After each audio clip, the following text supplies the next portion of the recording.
Hi, I'm J.John. Welcome to Facing the Canon. My guest on the program is media producer and filmmaker Dr. Phil Cooke.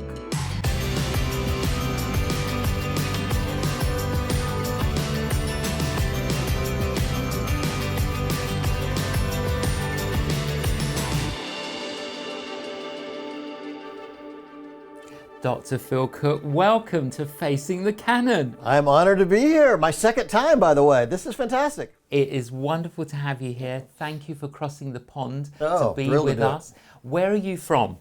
Well, I'm based in Los Angeles, as you know, and we've been in Malta filming a documentary on the island of Malta in the Mediterranean. We've been there for a week, and we were on the way home. And I thought, hey, if I have to change planes in London, I'm going to get off and call you first. Well, and so I did, and you said, we're taping, come on over, and here we are. Absolutely. Worked out great. Now, you are a man of adventure. Yes. You've fallen out of a helicopter. Yeah, I You've have. been shot at.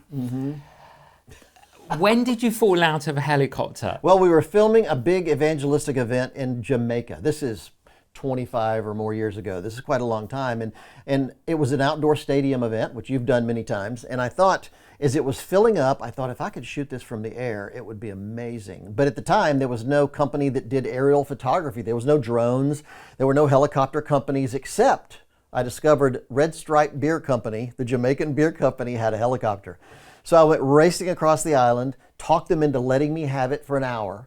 And so their pilot helped me set it up, and it wasn't rigged for a camera, so we took the door off. I sat on the side with my feet hanging out.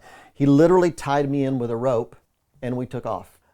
And as we turned to go over Kingston Bay towards the stadium, we discovered there was an extra loop in the rope that we didn't know about.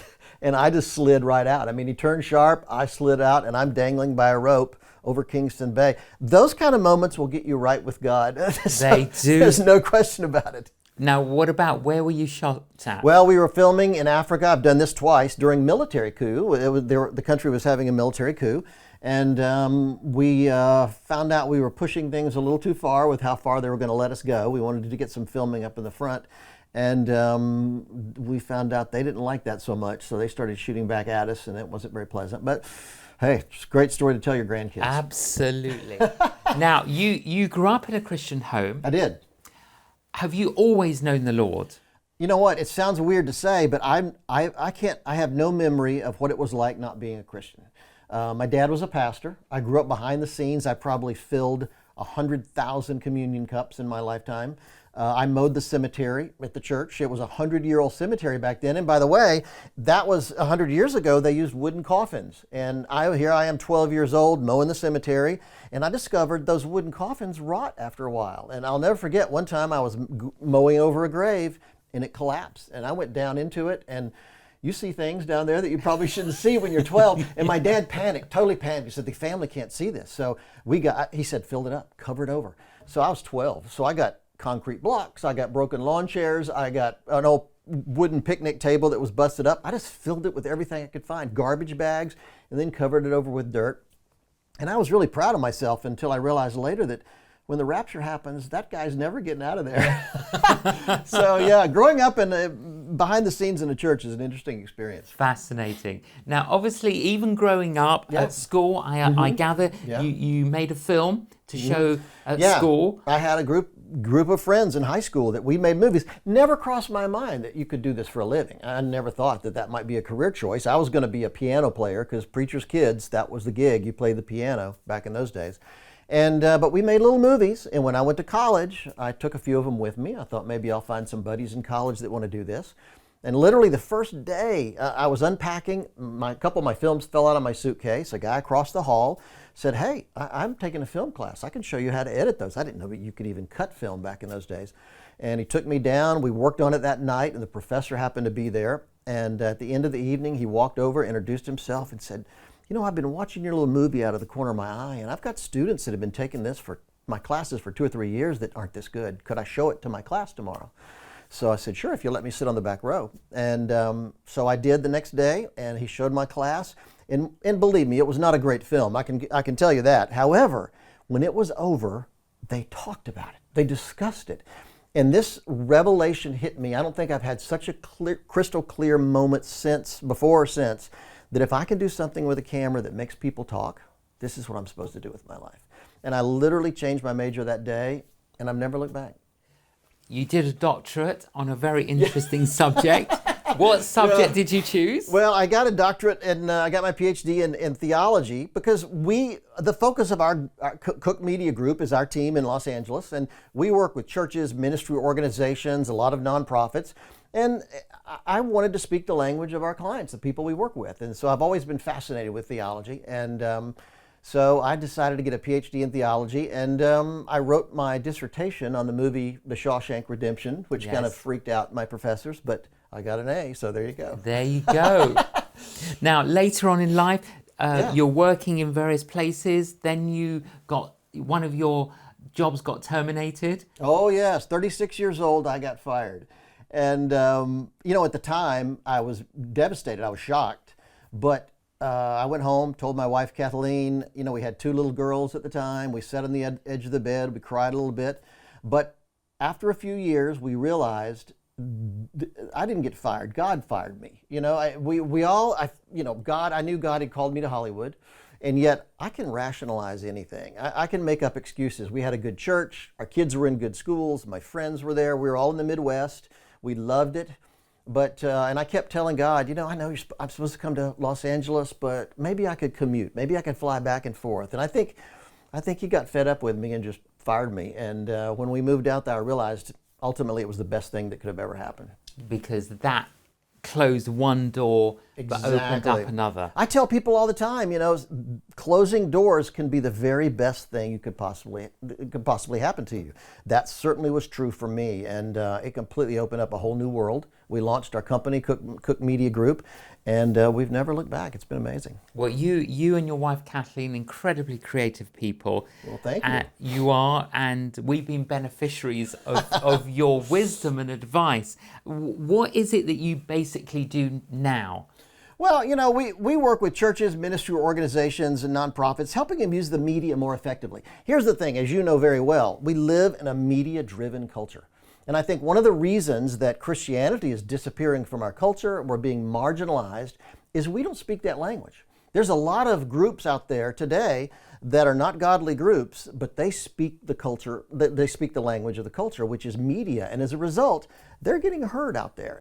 I think one of your quotes, Phil, because I receive your regular updates and emails and the articles that both you and your wife Kathleen write, and find them always stimulating, that you said that during the whole lockdown period, that the church was producing more media stuff than Hollywood. Yes, literally from my home office in Los Angeles, I can look out and see Walt Disney Studios, Warner Brothers Studios, Universal Studios, the Cartoon Network, Nickelodeon, all these massive studios, and they were ghost towns. They went home, they sent everybody home for 6, 8, 9 months. They did not do a thing, and yet the church stepped up. I mean, it was amazing. When churches were locked down, they didn't just stay at home. They brought in the communications people and the media team, and they did some amazing things. And so I worked throughout the pandemic. I was flying around the country. I kind of missed those days because I would be the only guy on the airplane. It was amazing.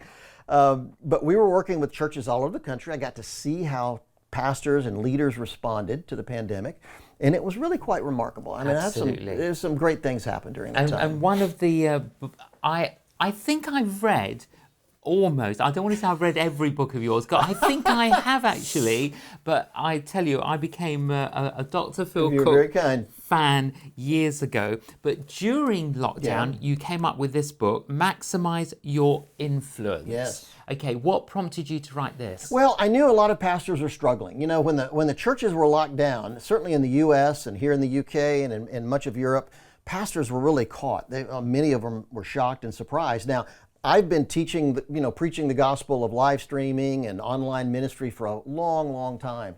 So I started getting flooded with phone calls from pastors. What do we do? How do we do this? And so I decided I wanted to write some kind of a reference book for pastors to really understand how to engage people through the digital media world. And so whether it's a website or short videos or live streaming or whatever, how do we do this? Because here's the thing. most people don't realize how revolutionary this digital revolution has been. It's been amazing. And it's not just when the printing press came along, it changed education, it changed a number of things. But I'll tell you, the digital revolution has changed medicine, it's changed business, it's changed the way we do everything. And so as ministry leaders, we need to understand how that works. And so I wanted to create a book that could be a reference book on every pastor's desk in the world, to sit there, so when he has a question about a website or video or something else, he could refer to it and get answers to it. It's so important. The strap line that's on the book: how to make digital media work for your church, your ministry, and you.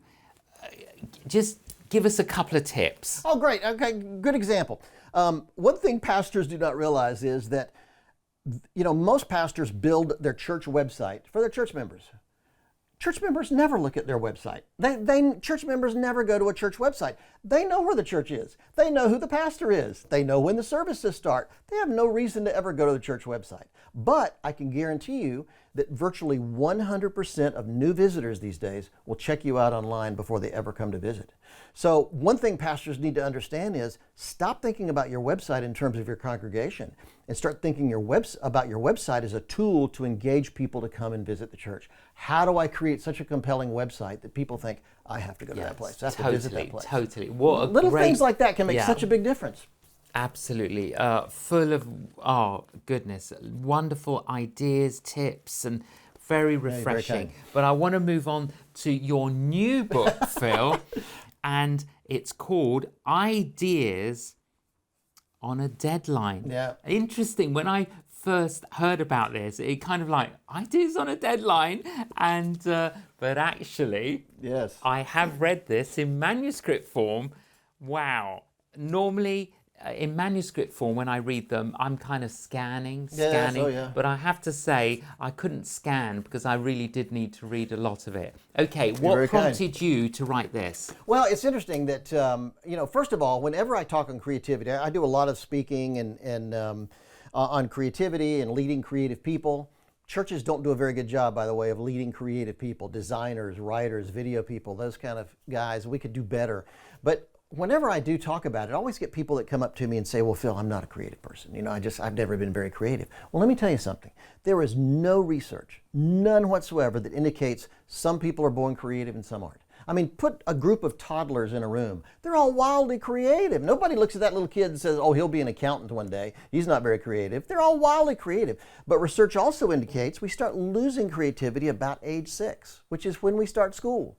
What is it about our education system that maybe encourages us to lose our creativity? But the bottom line is, two things are important. Everyone is creative. We need to exercise that muscle. And creativity does not diminish with age. There's a ton of research out there that indicates we're just as creative in our 60s, 70s, 80s, 90s as we were in our 20s and 30s. So people just need to embrace that. And I wrote the book not just for artists or designers or writers, but I wrote it really for everybody. Real estate agents need to be creative. Teachers need to be creative. Doctors need to be creative. Evangelists need to be creative. I mean, think of the amount of material you come up with constantly. So I wanted to really inspire people to understand that the ideas on a deadline is the idea that, I've spent my whole career working against the clock. I'm producing television programs. I produced a couple Super Bowl commercials in America, and they're not going to change the date of the Super Bowl because I can't come up with a good idea.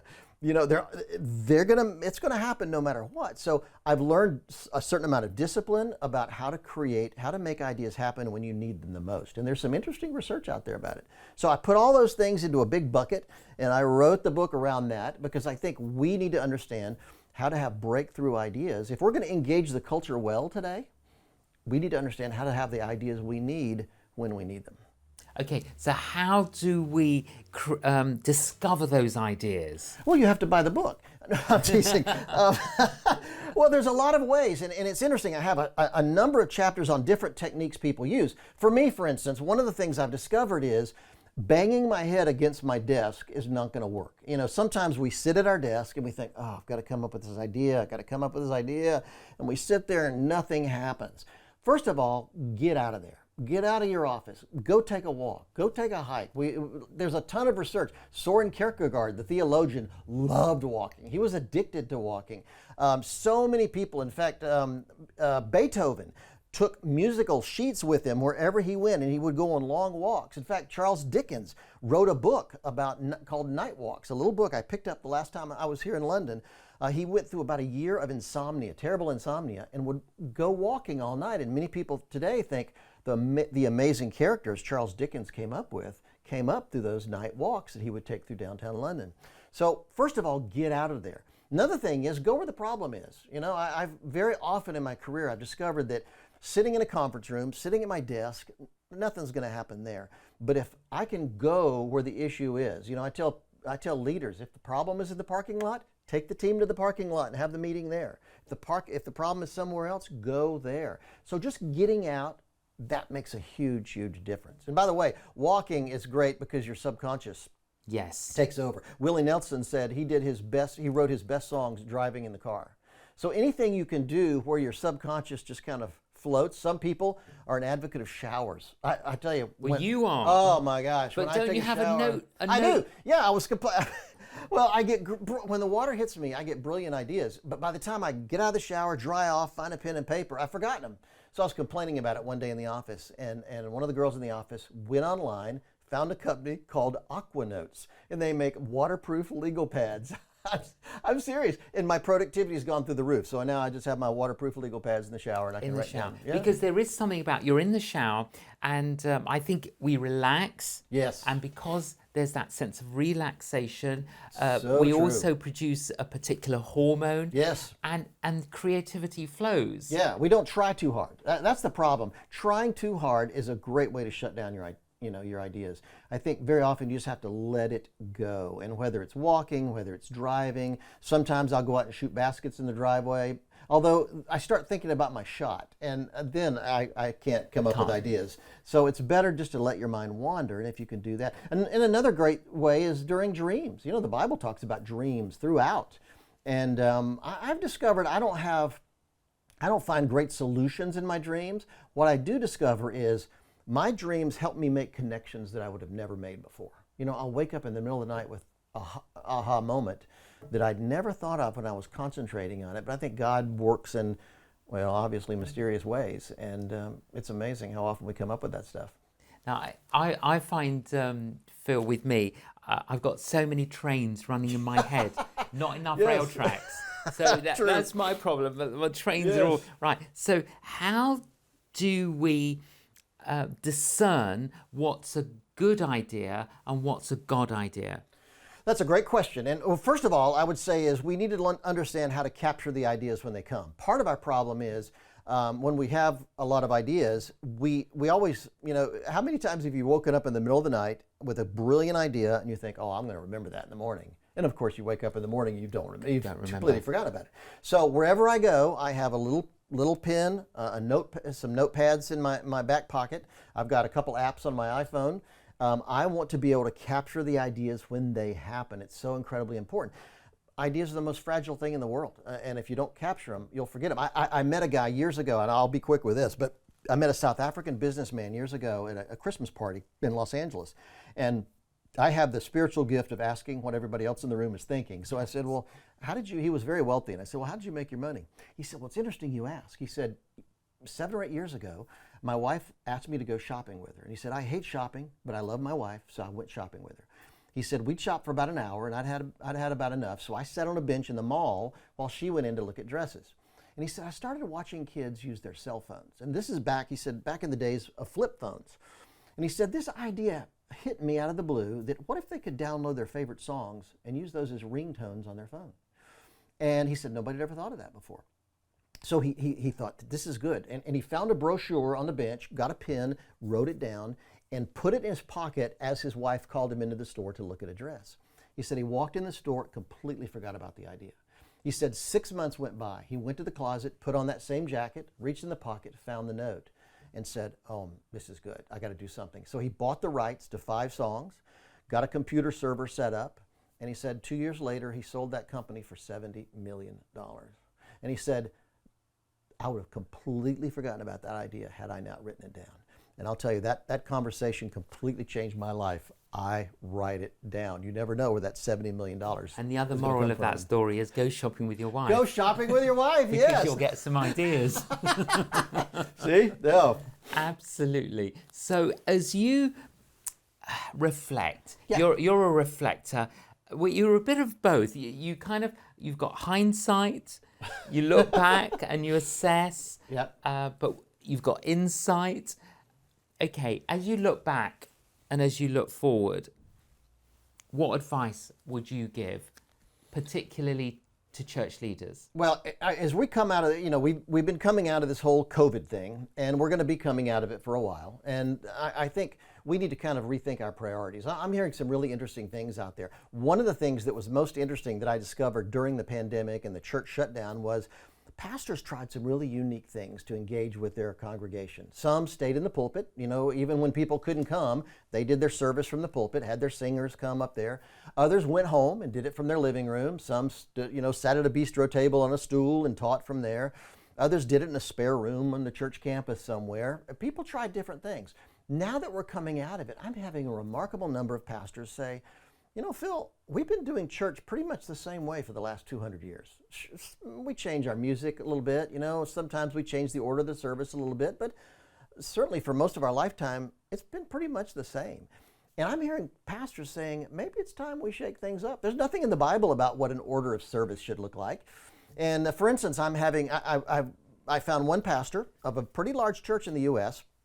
who is going to continue live streaming 3 Sundays a month. And on the 4th, they're going to do a big worship concert on Friday night. They're taking their entire congregation to the street on Saturday. Then they have a heart for the homeless and addicted, people with addiction issues. And then they're going to have a huge service on Sunday. But they'll only do it once a month. But they're going to own that whole weekend for the church.